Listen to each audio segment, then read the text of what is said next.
നമ്മുടെ രമേശ് ചേട്ടനെ ആദ്യം ഇൻവൈറ്റ് ചെയ്യാം. Let's welcome Ramesh Pisharody.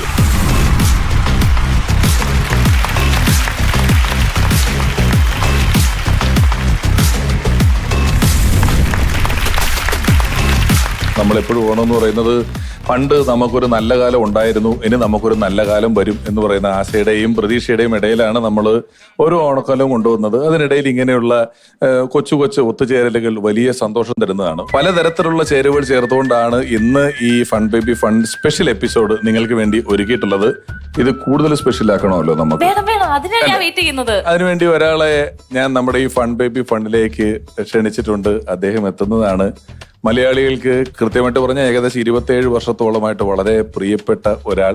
മലയാളത്തിൽ കഴിഞ്ഞ ഒരുപാട് കാലങ്ങളായി നിരവധി സൂപ്പർ ഹിറ്റ് ചിത്രങ്ങളിലെ നായക കഥാപാത്രങ്ങളുടെ നമ്മുടെയൊക്കെ മനസ്സിൽ പ്രിയപ്പെട്ട ആളായി മാറിയ നമ്മുടെ വളരെ പ്രിയപ്പെട്ട സുഹൃത്തു കൂടിയായ സ്നേഹപൂർവ്വം സ്വാഗതം ചെയ്യുന്നു പ്രിയപ്പെട്ട കുഞ്ചാക്കോ ബോബൻ.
ചാക്കോച്ചൻ, ഹാപ്പി ഓണം.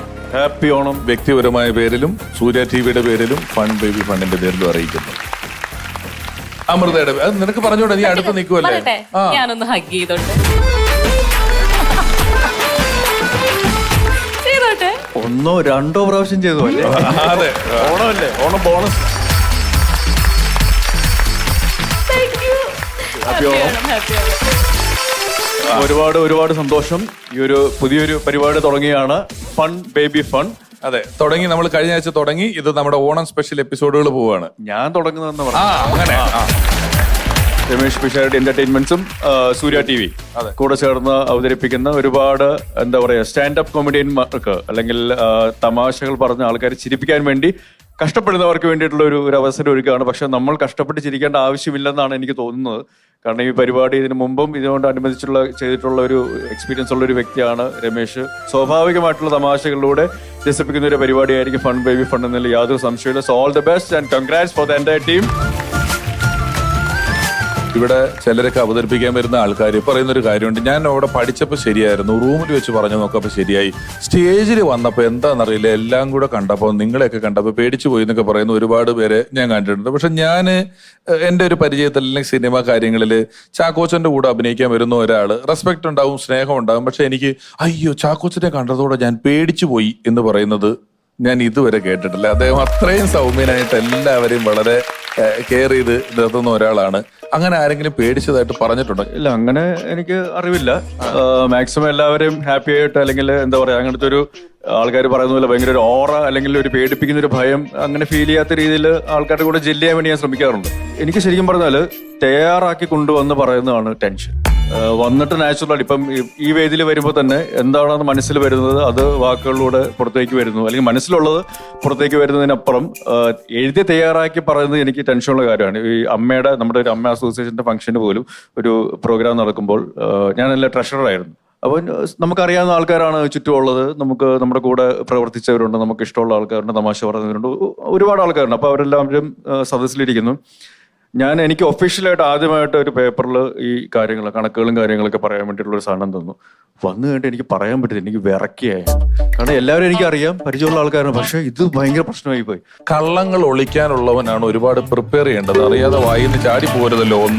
ഒന്നുമില്ല, എന്റെ മനസ്സിൽ തോന്നിയത് എനിക്ക് പറയാം എന്നൊരാൾക്ക് പറയാൻ പറ്റുന്നുണ്ടെങ്കിൽ മനസ്സിൽ നല്ലത് മാത്രം തോന്നിയിരിക്കുന്ന ഒരാളായിരിക്കണം. എന്നാൽ എനിക്ക് മനസ്സിൽ തോന്നിയത് പറയാൻ തുടങ്ങും. മനസ്സ് മുഴുവൻ ദുഷിപ്പ് വെച്ചിട്ട് എനിക്ക് മനസ്സിൽ തോന്നിയത് പറയാന്ന് പറഞ്ഞ ഒറ്റ പറച്ചിലോടുകൂടി ആ പറച്ചിലിന്റെ അവസാനം തീർന്നു പോകും. ഏതായാലും എന്റെ ഈ സ്ക്രിപ്റ്റ് വിജയിച്ചു. പഠിക്കാതെ പറയാനുള്ള സാധനം വൻ വിജയം തുടക്കത്തിൽ തന്നെ ഗംഭീരമായി. അനിയത്തിപ്രാവ് സിനിമ കണ്ടത് മുതല് ഇപ്പൊ ലേറ്റസ്റ്റ് ആയിട്ട് ഇറങ്ങിയ സിനിമ വരെ കണ്ടു. അപ്പോഴൊന്നും ഞാൻ ഒരിക്കൽ പോലും മനസ്സിൽ പോലും കരുതല്ലോ ഇങ്ങനെ അടുത്ത് നിന്ന് സംസാരിക്കാൻ പറ്റും, നേരിട്ട് കാണാൻ പറ്റും, ഹഗ് ചെയ്യാൻ പറ്റും എന്നൊക്കെ. ഞാൻ ഒന്നും ഇവിടെ തൊട്ടോട്ടെ, ഞാൻ ഭയങ്കര എക്സൈറ്റ്മെന്റ് ആണ്, അതുകൊണ്ടാട്ടോ. അത്രയ്ക്ക് എനിക്ക് ഇഷ്ടമുള്ള ആക്ടറാണ്. ഏട്ടാ, ഓണമാണ്, എന്തൊക്കെയുണ്ട് വിശേഷം? പുതിയ സിനിമ അപ്ഡേറ്റ്സ് എന്തൊക്കെയാണ്? പുതിയ സിനിമകൾ എന്ന് പറയുന്നത്, ഒരു സിനിമയുടെ ഷൂട്ടിംഗ് കഴിഞ്ഞ് അതിന്റെ പോസ്റ്റ് പ്രൊഡക്ഷൻ വർക്ക് നടക്കുന്നു. ഒരു ദുരൂഹ സാഹചര്യത്തിൽ എന്നാണ് സിനിമയുടെ പേര്. എന്നാത്താം കേസോടിന് ശേഷം ഞാനും രതീഷ് പൊതുവാളും കൂടി ചേർന്നുള്ള ഒരു ഫുൾ ലെങ്ത് സിനിമയാണ്. ദിലീഷ് പോത്തൻ, സജിൻ ഗോപ്, നമ്മുടെ സംവിധായകൻ ചിദംബരം അഭിനയിക്കുന്നുണ്ട്, ജാഫർ ഇടുക്കി, സുധീഷ്, അങ്ങനെ ഒരുപാട് സുഹൃത്തുക്കളും ഉള്ള ഒരു സിനിമയാണ്. ഒരുപാട് പ്രതീക്ഷകളുള്ള സിനിമയാണ്. പിന്നെ ഇപ്പോൾ ഷൂട്ടിംഗ് നടക്കുന്നത് മഹേഷ് നാരായണൻ സംവിധാനം ചെയ്യുന്ന മമ്മൂക്ക, ലാലേട്ടൻ, നയൻതാര, ഫഹദ്, അങ്ങനെ ഒരുപാട് ആൾക്കാരുള്ള ഒരു വലിയ സിനിമയുടെ പടമാണ്. ചാക്കോച്ചനെ പറ്റി പറയുമ്പോൾ നമുക്ക് വലിയൊരു കൗതുകമുള്ളൊരു കാര്യം, ചാക്കോച്ചൻ വന്ന കാലം കഴിഞ്ഞ് ഈ പറഞ്ഞ അനിത്യപ്രാവൊക്കെ കഴിഞ്ഞ ശേഷം നമ്മളിപ്പോൾ തിയേറ്ററുകളിൽ കയ്യടി കാണുന്നതിനകത്തോട്ട് അളവിൽ എനിക്ക് അത്ഭുതം തോന്നുന്നുണ്ട്. ഹരികൃഷ്ണൻസ് എന്ന് പറഞ്ഞ പടം അന്ന് ഇറങ്ങിയ കാലത്ത് അതിൽ മമ്മൂക്കയും ലാലേട്ടനും ഉണ്ട്. ഒരുപക്ഷെ അവർക്ക് കിട്ടിയ പോലത്തെ തന്നെ ഒരു കൈഡിയാണ് അന്ന് പെട്ടെന്ന് തിയേറ്ററിൽ ചാക്കോച്ചനെ അതിലേട്ട് കാണുമ്പോൾ. തുടക്ക കാലത്തുള്ള വരവാണ്. അത് കഴിഞ്ഞിട്ട് നിങ്ങൾ മൂന്നും കൂടെ ഉള്ള ഒരു കോമ്പിനേഷനിൽ ഇപ്പോഴല്ലേ പടം വരുന്നത്? 2020 പക്ഷെ കോമ്പിനേഷൻ ഇല്ലായിരുന്നു. ഒരു സീനുകളും കാര്യങ്ങളൊക്കെ ആയിട്ട് ത്രൂ ഔട്ട് അങ്ങനത്തെ ഒരു സിനിമയുടെ ഭാഗമാകുന്നത് ഈ രണ്ട് മഹാരഥന്മാരോടൊപ്പം വീണ്ടും ഒരു അവസരം കിട്ടുന്നത് ഈ മഹേഷ് നാരായണൻ ചിത്രത്തിലാണ്. ഒരുപാട് പ്രതീക്ഷകളുണ്ട്, ഒരു എക്സൈറ്റഡും ആണ്.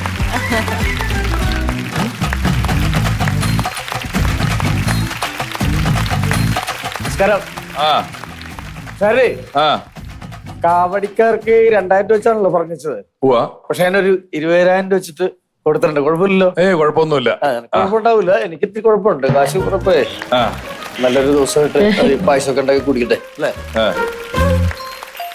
എന്തുണ്ട് വിശേഷങ്ങൾ? നല്ല വിശേഷം. ഞാനിങ്ങനെ ആലോചിക്കായിരുന്നു, ഞാനും ചാക്കോച്ചനും തമ്മിൽ ഒരുപാട് സിമിലാരിറ്റി ഉണ്ട് പല കാര്യങ്ങളിലും. നമ്മൾ തമ്മിലോ? പിന്നെ എന്തൊക്കെയാണ്? പല കാര്യങ്ങളിലുണ്ട്. ഇപ്പോ കഴിവ് ചിലപ്പോ ഒപ്പത്തിനൊപ്പമായിരിക്കും. ഞങ്ങൾക്ക് എന്റെ കഴിവ് എടുക്കാഞ്ഞിട്ടാണ്. അത് കൃത്യനിഷ്ഠ ചിലപ്പോ ഇത്തിരി മേളിൽ ഞാനായിരിക്കും. എന്റെ കാര്യത്തില് തർക്കിയാണ്. സാമൂഹിക പ്രതിബദ്ധത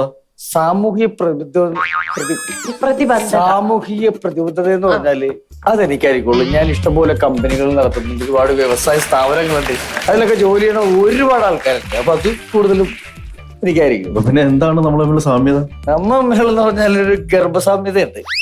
ഗർഭസാമ്യതയോ? അത് ചാക്കോച്ചൻ കല്യാണം കഴിഞ്ഞിട്ട് ഒരുപാട് നാള് കഴിഞ്ഞിട്ടാണ് കുട്ടികളുണ്ടായത്. അതെ, അതുപോലെ തന്നെയാണ് ഇപ്പോഴാണ് റെഡിയായത്. അങ്ങനെ ഓക്കെ. അവര് നമ്മുടെ പ്രോഗ്രാമിൽ വന്നിരിക്കുന്നതാണ്. അദ്ദേഹം ബേബി സാറിന്റെ വൈഫാണ്. ഞാൻ പരിചയപ്പെടുത്തിയല്ലോ. ഇവരാണ് നമ്മുടെ ഒരു ഫണ്ടിങ്ങും കാര്യങ്ങളും ഒക്കെ എല്ലാ കാര്യങ്ങളും ഒക്കെ നോക്കി നടത്തിക്കൊണ്ടിരിക്കുന്നത്. ചേച്ചി, 2 വാക്ക് സംസാരിക്കും. ഞാനേ ചാക്കോച്ചനെ ആദ്യമായിട്ട് ചേട്ടൻ നേരിട്ട് കണ്ടിട്ടേ എനിക്കങ്ങ് അപ്രാളം കയറിയിട്ടേ ഒന്നും വരുന്നില്ല എന്റെ വായിയോ. ഇത് തന്നെയായിരുന്നു ഞാനിവിടെ പെണ്ണാൻ പോകുമ്പോഴും എന്നെ കണ്ടിട്ട് എക്സൈറ്റഡ് ആയിപ്പോയി. ഓ, അങ്ങനെ ഒരു സമയം കൂടെ ഉണ്ട്. എന്നാലും ഇതൊരു അവസരമാണ്. എന്തായാലും 2 വാക്ക് മിണ്ടണമെങ്കിൽ മിണ്ട. ഞാൻ 2 കുസൃതി ചോദ്യം ചോദിച്ചോട്ടെ? കുസൃതി ചോദ്യം? ഓക്കെ, നല്ലതാ. അതെ, നിങ്ങൾ ഓഡിയൻസ് ഒരു കാര്യം ചെയ്യണം. എന്റെ ഭാര്യ ചാക്കോച്ചനോട് ഒരു ചോദ്യം ചോദിക്കാൻ പോവാണ്. കോമഡി ആയിരിക്കുള്ളൂ, ഒടുക്കത്തെ കോമഡി ആയിരിക്കുള്ളൂ. അപ്പൊ നല്ലോണം കൈയടിച്ചേക്കണം.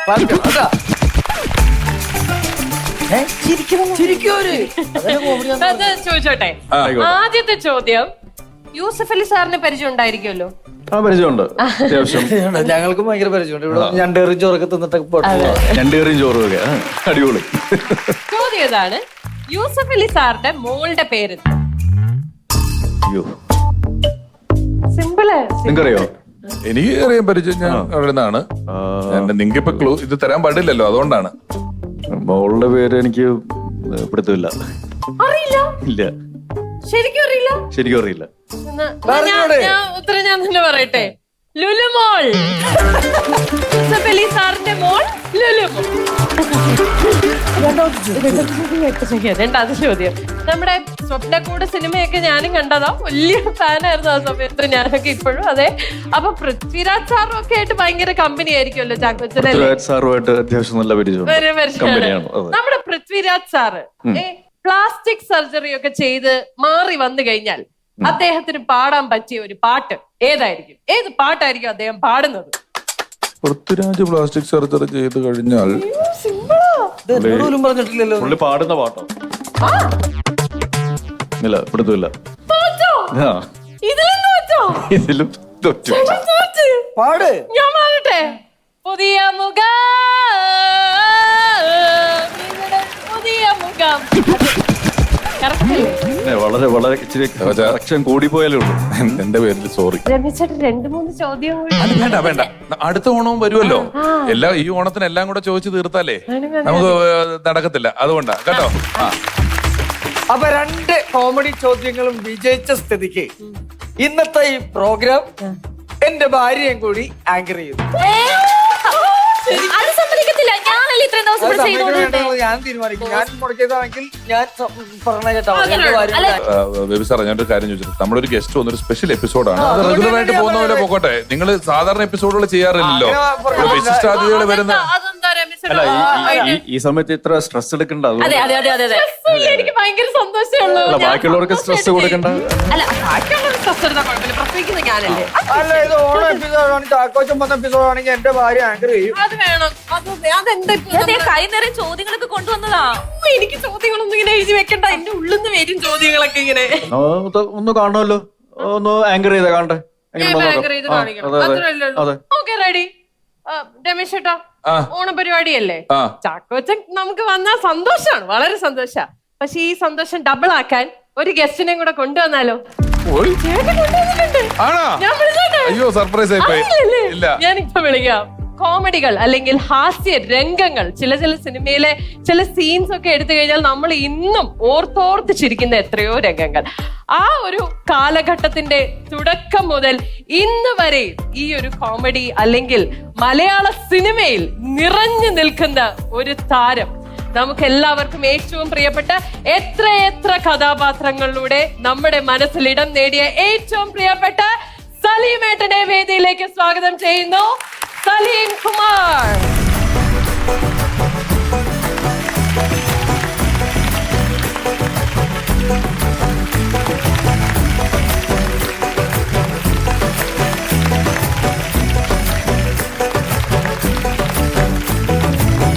ഓണത്തിന് പണ്ട് ഓണക്കാസറ്റുകളിലൂടെ വന്നോണ്ടിരുന്ന ആളാണ് സലീമേട്ടൻ. വീണ്ടും വരുമ്പോ നമുക്ക് വലിയ സന്തോഷമാണ്.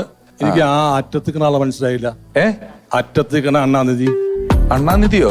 അതുപോലത്തെ ഡ്രസ്സാ സലീമേട്ട? അതെ, അങ്ങനെ മനസ്സിലായില്ലെന്ന് പറഞ്ഞാൽ ചിലപ്പോ ഈഗോ അടിക്കും. നമ്മുടെ ഈ ഒരു ഷോയുടെ മെയിൻ പുള്ളിയാണ്. ഈ എന്നെ വിളിക്കും പറഞ്ഞു ഞാനാണ് മെയിൻ. എന്നെ വിളിച്ചപ്പോഴും അത് തന്നെ പറഞ്ഞു, ഞാനാണ് മെയിൻ അല്ലേ? ഈ പെങ്കൊച്ചു നിൽക്കുന്നത് ഈ പെങ്കൊച്ചു മെയിനാണ്. കൂളിംഗ് ഗ്ലാസ് വെച്ച അയാള് മെയിൻ. എന്താ ആരാ മെയിൻ? നമ്മുടെ ഈ പരിപാടിയുമായി ബന്ധപ്പെട്ടൊരു മെയിൻ എന്ന് പറയുന്നിരിക്കുന്നത് പുള്ളി തന്നെയാണ്. പുള്ളിയാണോ മെയിൻ മെന ഇല്ലത്തെ? സലീമേട്ട, അപ്പൊ ഇവിടെ ശരിക്കും ആരാണ് മെയിൻ? ശരിക്കും നിങ്ങളൊക്കെ മെയിൻ ആണ്, പക്ഷെ ശരിക്കും മെയിൻ ഞങ്ങൾ രണ്ടുപേരുമാണ്. സംശയമില്ലാത്ത കാര്യം അല്ലേ? ഇപ്പൊ പക്ഷെ എനിക്കൊരു പരാതിയുണ്ട്. ചാക്കോച്ചൻ ഞാനായിട്ട് വർഷങ്ങളിലുള്ള ബന്ധമാണ്. ഈ ചാക്കോച്ചൻ തന്നെ സലീമെന്ന് വിളിക്കാറുണ്ട്, സലിം ചേട്ടാന്ന് വിളിക്കാറുണ്ട്, എടോന്ന് വിളിക്കാറുണ്ട്. ഇത് എപ്പ ഏത് എന്ന് എനിക്ക് ഒരു പിടുത്തമില്ല. ഏതിലെങ്കിലും ഒന്ന് ഉറപ്പിച്ച് നിർത്തിയാൽ എനിക്ക് വലിയ ഉപകാരം വരുന്നത്. അത് ഏതൊക്കെ അവസ്ഥകളിലാണ്, സാഹചര്യങ്ങളിലാണ് എന്നുള്ളതും കൂടെ നിങ്ങൾ കണക്കിലെടുക്കണം. പറയൂ. നമ്മള് ഫ്രണ്ട്സ് ആയിട്ട് നമ്മൾ ചില്ല് ചെയ്തിരിക്കുമ്പോ സലീമേ വിളിക്കും. പിന്നെ നിങ്ങൾക്ക് അബദ്ധത്തിൽ ആ ദേശീയ അവാർഡ് കിട്ടിയപ്പം ആ ഒരു ബഹുമാനം തരാൻ വേണ്ടി നിങ്ങളെ സലീമേട്ടാന്ന് വിളിക്കും. പക്ഷെ ബീഡി വലിച്ചോണ്ടിരിക്കുമ്പോഴാണ് ഞാൻ എടാ സലീമേ എന്നൊക്കെ വിളിക്കുന്നത്. എല്ലാ സന്തോഷം. പക്ഷേ എന്റെ പേരിന്റെ കൂടെ ഉള്ളതേ മാറുള്ളൂ. എടാ സലീമേ പോടാ എന്നൊക്കെ വരുള്ളൂ. നിന്റെ ഒന്ന് നോക്കിയേ, നിന്റെ പേരെന്താണ്? കുഞ്ചാക്കോ ബോബൻ. അപ്പന്റെ പേരെന്താണ്? ബോബൻ കുഞ്ചാക്കോ. അപ്പൂപ്പന്റെ പേരെന്താണ്? കുഞ്ചാക്കോ. നിനക്ക് സ്വന്തമായിട്ട് വല്ല പേരോ?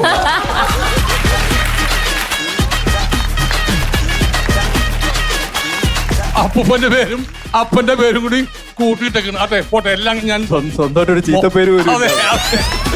മോന്റെ പേരെന്താണ്? ഇസഹാക്ക് ബോബൻ മുഞ്ചാൽ. ആ തീർന്നു. അവന് ജനിക്കുമ്പോഴേ ബുദ്ധിയുണ്ട്. അവൻ ആ പരമ്പര പൊട്ടിച്ചു. ഇസിഹാക്ക് ചെറുതായിട്ട് പരമ്പര പൊട്ടിച്ചിട്ടുണ്ട്. കൊറേ നേരിട്ട് ഇവരിങ്ങനെ നിൽക്കല്ലേ, നമുക്ക് നിരത്തി ബാക്കി വിശേഷങ്ങളൊക്കെ സംസാരിക്കാം. പോയേക്കാം. Please. Okay.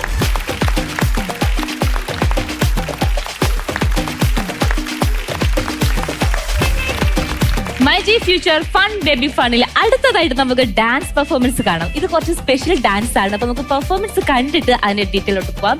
Let's welcome food പെഗേഴ്സ് കൊല്ലം.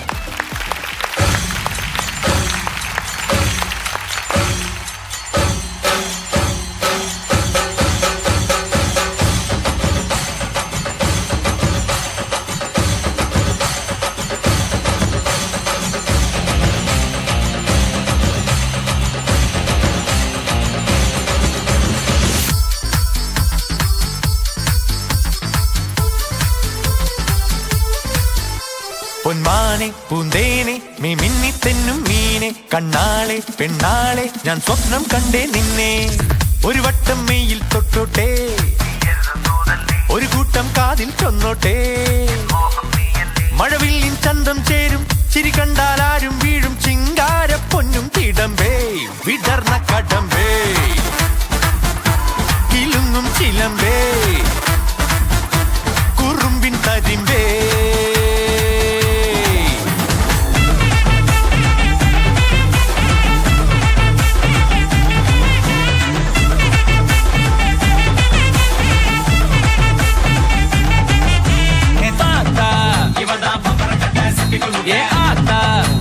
போல வருமா தனியா துணையா நானும் கூட வரவா. அடிய பப்பாளி மணக்கும் தக்காளி மடியில் சாஞ்சாக்கா ஐச்சாலி அழகா ஹாஃப் சாரி புதுசா லவ் ஸ்டோரி அடிச்சு பார்த்தாக்கா நங்காலி.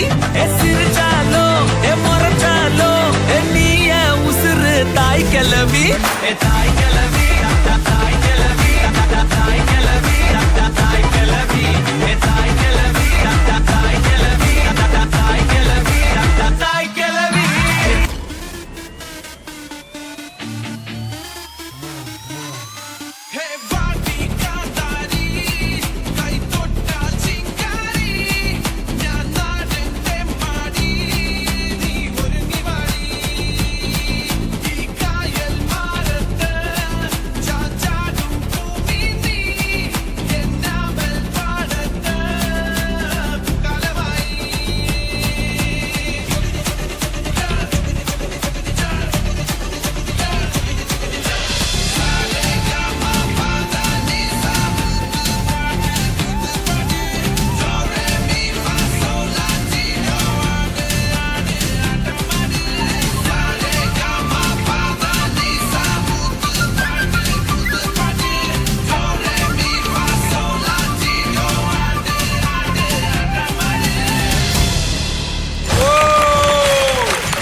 ചാക്കോച്ചൻ ഇവരെ എവിടെയെങ്കിലും കണ്ടു പരിചയമുണ്ടോ? അല്ല, ഞാനിവര് സ്റ്റേജിലേക്ക് കയറിയപ്പോൾ എവിടെയോ കണ്ട് പരിചയമുണ്ടല്ലോ എന്നുള്ളൊരു തോന്നലുണ്ടായിരുന്നു.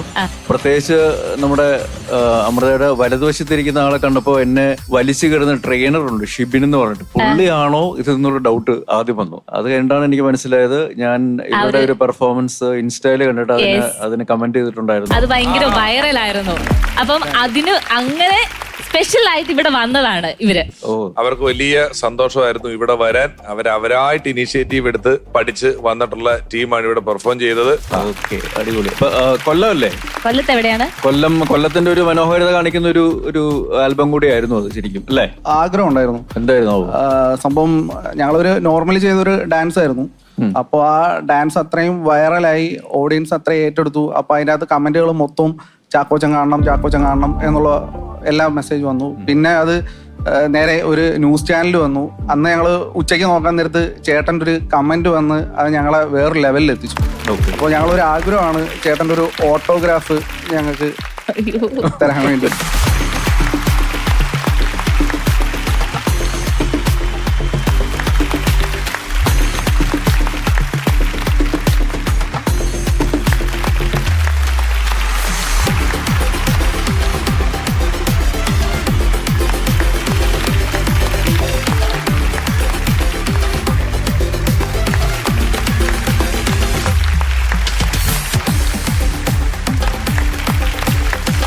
BG Future Fun Baby Funile അടുത്തൊരു സ്റ്റാൻഡപ്പ് പെർഫോമൻസ് കാണാം. Let's welcome Liya.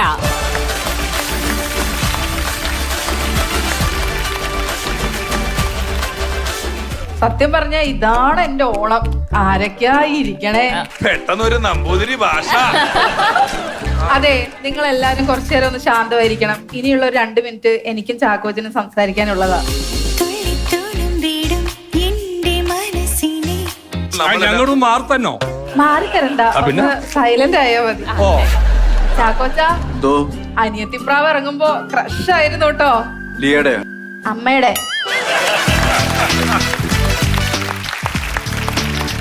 പക്ഷെ ഇപ്പോഴും ക്രഷാണ് കേട്ടോ. അമ്മയുടെ അല്ല, എന്റെ. ചാക്കോച്ചന്റെ പേര് പറ്റി കൃഷ്ണകുമാർ. കോച്ചൻ. എനിക്ക് കിടന്നെണീറ്റ് കൃഷ് കോച്ചൻ. പിന്നെ ഒരാഗ്രഹം പറഞ്ഞോട്ടെ. അതായത് നമ്മള് പണ്ട് ഒരുങ്ങുമ്പോഴൊക്കെ വീട്ടില് പറയേ, ഒന്ന് ഇത്രയും മേക്കപ്പ് ഇട്ടിട്ട് എന്തിനാ കുഞ്ചാക്കോവന്റെ നായികയാവാനാണോ എന്നൊക്കെ. അപ്പൊ ഒരു 1/2 മിനിറ്റ് സമയം, വെറും 30 സെക്കൻഡ് ചാക്കോച്ച എന്നെ നായികയായി കണക്കാക്കി ഒരു ഡയലോഗ് എന്നോട് പറയണം പ്ലീസ്. ഞാൻ വിചാരിച്ചു 30 സെക്കൻഡ് മേക്കപ്പ് ഇടാൻ വേണ്ടിട്ടായിരിക്കും. ജീവിക്കാൻ കൊതി തോന്നുന്നുണ്ട്, ഇനിയെങ്കിലും ഒന്ന് വെറുതെ വിട്ടുകൂടെ. ഞാനിത് പറയാൻ വെച്ചിരുന്ന, ഇനി പറയുന്നില്ല. ഞാനിത് എന്റെ ഭാര്യയോട് പറയാൻ വേണ്ടി കുറെ നാളായിട്ട് ആഗ്രഹിക്കുന്നു. ലിയ ചേച്ചിയുടെ പെർഫോമൻസ് നമുക്ക് കണ്ടാലോ? കാണാം. യെസ്, ലിയ ചേച്ചി, ഓൾ ദ വെരി ബെസ്റ്റ്. നമസ്കാരം. ഓണക്കാലമാണല്ലോ, ഒരു പാർട്ടി തുടങ്ങാം. പൂവിളി പൂവിളി പൊന്നോണമായി, നീ വരൂ നീ വരൂ പൊന്നോണത്തുമ്പി. നിങ്ങൾ ആലോചിക്കുന്ന ഈ പാട്ടിന്റെ ട്യൂൺ ഇതല്ലോ എന്നല്ലേ? വെറുതെ നിങ്ങൾക്ക് കോപ്പിറൈറ്റ് അടിക്കേണ്ടെന്ന് വിചാരിച്ചിട്ടാ, അല്ലാതെ എനിക്ക് പാടാൻ അറിയാഞ്ഞിട്ടല്ല. ഓണം മലയാളികളുടെ മാത്രം ആഘോഷമല്ല, അതൊരു വേൾഡ് വൈഡ് ഫെസ്റ്റിവൽ ആണെന്ന് ഞാൻ പറയും. നിങ്ങൾ കണ്ടിട്ടില്ലേ സായിപ്പിനെ കൊണ്ട് മുണ്ടുടുപ്പിക്കുന്ന മലയാളി? സായിപ്പ് തെക്കോട്ട് പോകുമ്പോ മുണ്ട് വടക്കോട്ട് പോകും. എന്തിന്? വെറും 1.5 മീറ്ററിൽ തുണി എടുക്കുന്ന മദാമയെ കൊണ്ട് നമ്മൾ 5.5 മീറ്ററിന്റെ സെറ്റ് സാരി ഉടുപ്പിക്കും. അതൊക്കെ പോട്ടെന്ന് വെക്കാം. ഇവിടെ മലയാള ഭാഷ വരെ ഹാപ്പി ഓണോന്ന് പറഞ്ഞ് സ്റ്റാറ്റസ് ഇടുമ്പോ നമ്മൾ ആ പാവങ്ങളെ കൊണ്ട് പറയിപ്പിക്കുക, എല്ലാ മലയാളികൾക്കും സ്നേഹത്തിന്റെയും സമ്പൽ സമൃദ്ധിയുടെയും ഓണ സമൂസകൾ എന്ന്. പണ്ട് സ്കൂളിൽ പഠിക്കുമ്പോഴേ ടീച്ചർ ഞങ്ങളോട് പറഞ്ഞു ഓണവുമായി ബന്ധപ്പെട്ട 5 കാര്യങ്ങൾ എഴുതാൻ. ഒരുത്തൻ എഴുതിയിരിക്കുക ഓണക്കോടി, ഓണപ്പാട്ട്, ഓണക്കളി, ഓണസദ്യ, OPR എന്ന്. എടോ, OPR ഓണവും തമ്മിൽ എന്താ ബന്ധം എന്ന് ചോദിച്ചപ്പോ അവൻ പറയാ, പിന്നെ ഇവിടെ ജവാന് വരെ ബന്ധമുണ്ട്, പിന്നെയാണ് OPR ഇല്ലാത്തത്. അല്ലെങ്കിലും ഓണായി എന്ന് കേൾക്കുമ്പോ തന്നെ ഭൂരിഭാഗം മലയാളികളും ഓഫാകും. അതിനുള്ള പ്രധാന കാരണക്കാരനാണ് ഈ പറഞ്ഞ ജവാൻ. ഈ മലയാളി വീടുകളിലെ ഓണക്കാലത്ത് കണ്ടുവരുന്ന 2 തരം വസ്തുക്കളാണ്. ഒന്ന് വിഷമടിച്ച പച്ചക്കറി, മറ്റൊന്ന് വെള്ളമടിച്ച പുരുഷന്മാര്. ഈ പച്ചക്കറി വരുന്നത് തമിഴ്നാട്ടിൽ നിന്നും ആന്ധ്രാപ്രദേശിൽ നിന്നും ഒക്കെ ആണെങ്കിൽ ഇവര് വരുന്നത് ബാറിൽ നിന്നും ബിവറേജിൽ നിന്നും ഒക്കെയാ. സത്യം പറയാലോ, ഇവർക്ക് പക്ഷെ ഒരു കാര്യത്തിൽ നിർബന്ധമുണ്ട്, അടിക്കുന്ന മദ്യം വിദേശിയാണെങ്കിലും കഴിക്കുന്ന പച്ചക്കറി നാടൻ തന്നെ ആകണം. അല്ലെങ്കിലും ഈ നാടനും വിദേശിയും തമ്മിൽ വലിയ വ്യത്യാസമൊന്നും ഇല്ലെന്നേ. നാട്ടുകാർ വാറ്റിയ നാടൻ, ഗവൺമെന്റ് വാറ്റിയ അത് വിദേശി. പിന്നെ നാടനും വിദേശിയും എന്തിന് ചാത്തം വരെ അടിക്കുന്ന ഒരു അമ്മാവൻ ഞങ്ങളുടെ വീട്ടിലുണ്ട്. ഹാപ്പി ഓണോന്ന് കേട്ടാ പുള്ളിക്ക് കേൾക്കുന്നത് ഷാപ്പിൽ പോണോന്ന്. പുള്ളിയുടെ ഓണാഘോഷം ഒരു 1.5 മാസം മുമ്പ് തുടങ്ങും കേട്ടോ.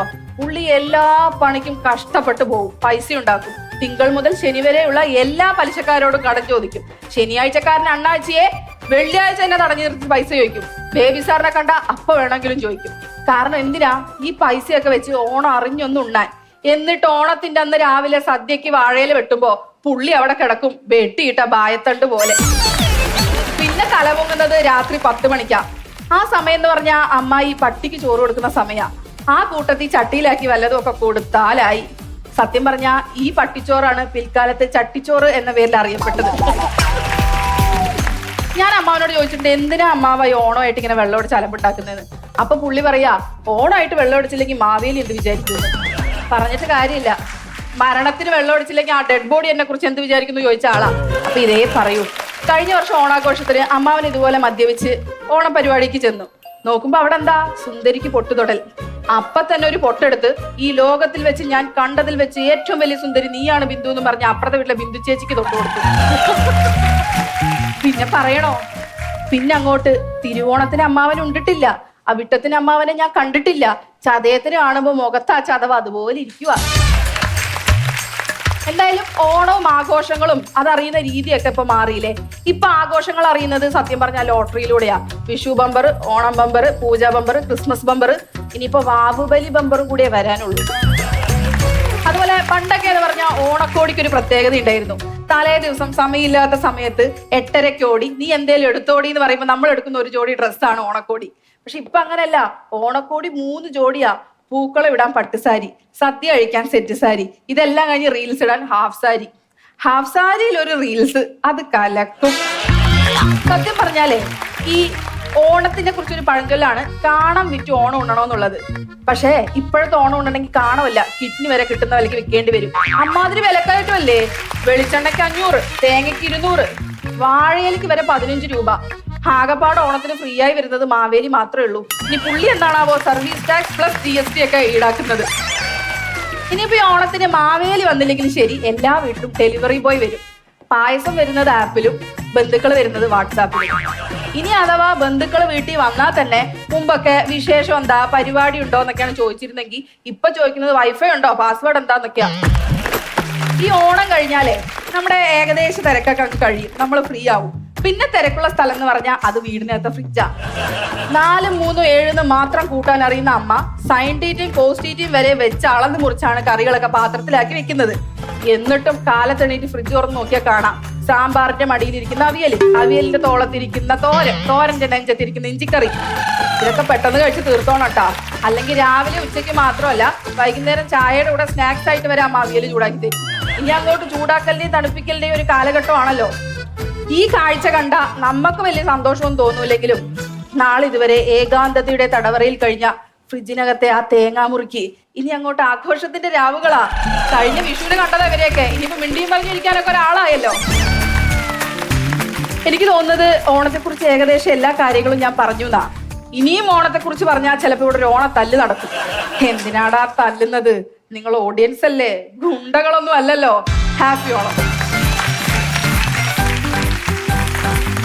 ചേച്ചി നല്ലൊരു കണ്ടന്റ് ആയിരുന്നു ഓണം റിലേറ്റ് ചെയ്തിട്ട്. അപ്പൊ നമുക്ക് ആദ്യം വിഷയത്തിലോട് ചോദിക്കാം. ലിയ പതിവ് പോലെ ഞാൻ പലതവണ ലിയയുടെ പ്രകടനങ്ങൾ കണ്ടിട്ടുള്ളത് അതിഗംഭീരമാണ്. ലിയ കൃത്യമായിട്ട് പഠിച്ചുകൊണ്ട് വരും. ലിയയുടെ സ്ക്രിപ്റ്റ് ഒക്കെ വളരെ രസമുള്ള, നമുക്ക് റിലേറ്റ് ചെയ്യാൻ പറ്റുന്ന കാര്യങ്ങൾ, അതിൽ ചില ഉപമയും പ്രാസവും പഴഞ്ചൊല്ലും ഒക്കെ ഘടിപ്പിച്ച് രസമായിട്ട് ലിയ അവതരിപ്പിക്കും. ലിയ ഒരു വലിയ വൺമാൻ ആർമിയാണ്. എഴുത്തും പറച്ചിലും ഒക്കെ തന്നെ ചെയ്യുന്ന ഒരാളാണ്. അതാത് സ്ഥലത്തെ വിഷയങ്ങൾ എടുത്തു വെച്ച് ഗംഭീരമായിട്ട് അവതരിപ്പിച്ചു. ലിയ ലയിച്ചിരിക്കുകയായിരുന്നു കേട്ടോ. ഓ താങ്ക് യു. നേരത്തെ ഞാൻ പ്രതീക്ഷിച്ച ഡയലോഗ് ഇതാണ്. അത് ഞാൻ മാറ്റി വെച്ചത്, അത് കറക്റ്റ് ആയിട്ടുള്ള സമയത്ത് നമ്മൾ പ്രയോഗിക്കണ്ടേ. പക്ഷെ അടിപൊളിയായിരുന്നു. സലീമേട്ടാ ഞാൻ കരുതുപോയി, രസിച്ച് വളരെ നന്നായിരുന്നു. അതിന് വേറെ ഇനി അധികം ഡെക്കറേഷൻ ഒന്നും മിടിക്കുകയാണ് കേട്ടോ. കുടുംബത്തിനും ഭർത്താവിനും എല്ലാം ഓണാശംസകളായിരുന്നു. ലിയ ചേച്ചി കാണാം. Okay thank you. അടുത്തതായി ഇത് ശരിയാവത്തില്ല കേട്ടോ. അത് തന്നെ എനിക്കും പറയാനുള്ളത്, ഇത് ശരിയാവത്തില്ല. പറഞ്ഞത് ചേച്ചി എന്തിനാ ഞാൻ പറഞ്ഞത് കൂടെ പറഞ്ഞത്?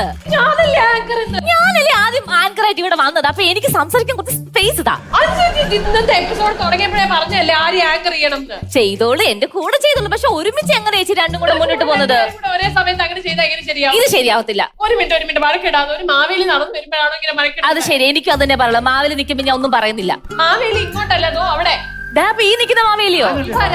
അപ്പൊ ദേ നിൽക്കുന്ന മാവേലി.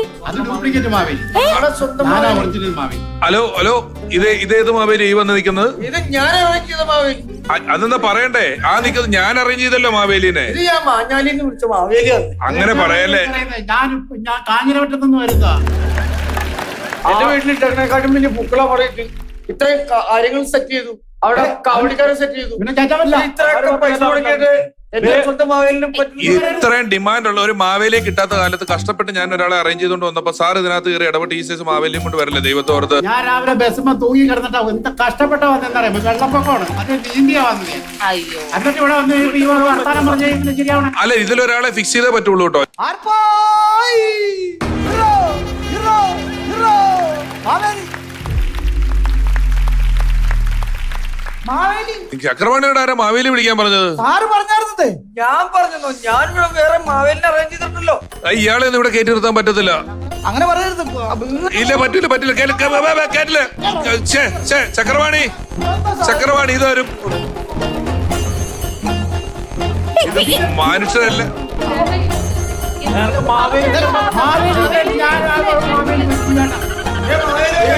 തമ്പി,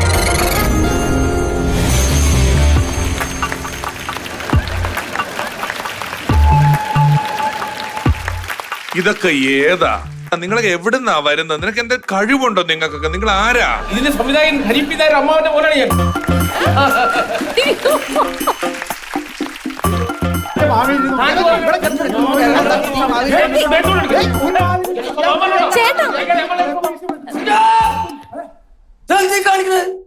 നിങ്ങൾ ഇങ്ങനെ കിടന്ന് വഴക്കണ്ടായി കഴിഞ്ഞാല് എന്ത് ടെൻഷൻ അടിക്കുന്ന ആളാണെന്ന് അറിയാൻ പറ്റും. ചേട്ടാ ഈ കാര്യത്തിന് ഇങ്ങനെ പോയ ഒരു തീരുമാനം ഉണ്ടാവത്തില്ല. ഇതിനിപ്പോ എന്താ ചെയ്യാൻ പറ്റുക? 2 മാവേലിമാരെ നമുക്ക് എലിമിനേറ്റ് ചെയ്യാം, റൗണ്ട് ഫിക്സ് ചെയ്യാം. മാവേലിമാരുടെ ചരിത്രത്തിൽ ആദ്യമായിട്ടായിരിക്കും എലിമിനേറ്റ് ചെയ്തു. ചിരിയുടെ വേദിയിൽ ഇനി കണ്ണീരിന്റെ നിമിഷങ്ങൾ.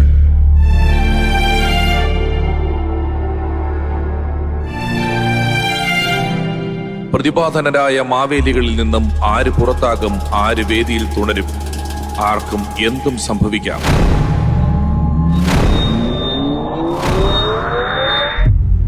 നല്ല മാവേലി ആരാണ്?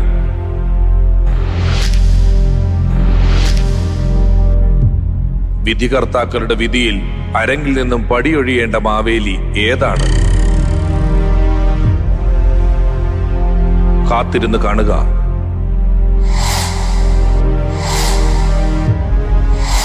Fun baby fun. എലിമിനേഷൻ നടക്കാൻ പോകുന്നത് ഇങ്ങനെയാണ്.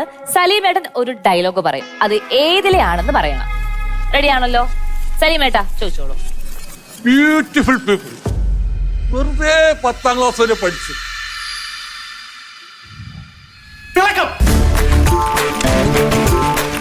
നമ്മൾ ജയിച്ചു. എന്റെ മാവേലി ജയിച്ചു. അടിപൊളി. അടുത്തത്. ചത്ത കിളിക്ക് എന്തിനാടാ കൂട്? കന്നിമാസം വന്നോന്നറിയാൻ പട്ടിക്ക് കലണ്ടർ നോക്കേണ്ട കാര്യമില്ല. ആര് പറയും? പെട്ടെന്ന് കല്യാണരാമൻ. ഇഡ്ലിപ്പൊടി കൊണ്ട് ഇഡ്ലി ഉണ്ടാക്കാം, പക്ഷേ മൂക്കിപ്പൊടി കൊണ്ട് മൂക്കുണ്ടാക്കാൻ പറ്റില്ല. വേഗം പറഞ്ഞോളൂ. വേഗം പറയോ. ഇത്രയും ആലോചിക്കുന്ന സമയം ഉണ്ടാവില്ല.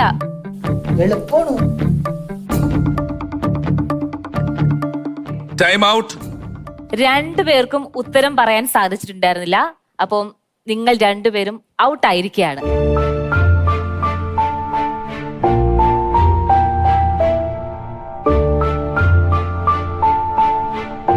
ഈ ഒരു മൊമെന്റിൽ ഞങ്ങൾക്കറിയാം 2 പേർക്കും നല്ല വിഷമമുണ്ട്.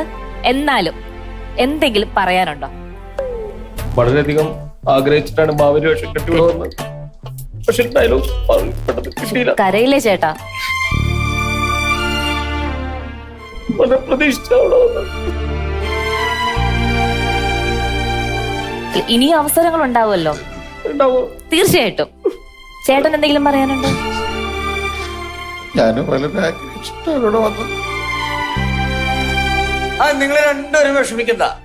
ഞങ്ങളുടെ കുറെ ആളുകളുണ്ട്, അതിന്റെ ഫ്രണ്ടില് നിൽക്കാനുള്ള അവസരം ഞങ്ങൾ തരുന്നതായിരിക്കും. ഈ ഒരു മൊമെന്റിൽ ജയിച്ച മാവേലിക്ക് ഞങ്ങളോടും പ്രേക്ഷകരോടും എന്താണ് പറയാനുള്ളത്? ശരിക്കും ഞങ്ങൾ ജയിച്ചു എന്ന് പറയുമ്പോഴും ഞങ്ങളുടെ മനസ്സിൽ വിഷമമുണ്ട്. ഞങ്ങളെ പോലെ തന്നെ കഷ്ടപ്പെട്ട് വന്ന 2 മാവേലിമാർ ഇവിടുന്ന് വേദി വിട്ടു പോവുകയാണ്. അവരുടെ വിഷമത്തിൽ പങ്കുചേരുന്നു. എന്നാലും ഈ അവസരത്തിൽ ചോദിക്കാൻ പാടില്ല എന്നറിയാം, എന്നാലും ചോദിക്കുകയാണ്.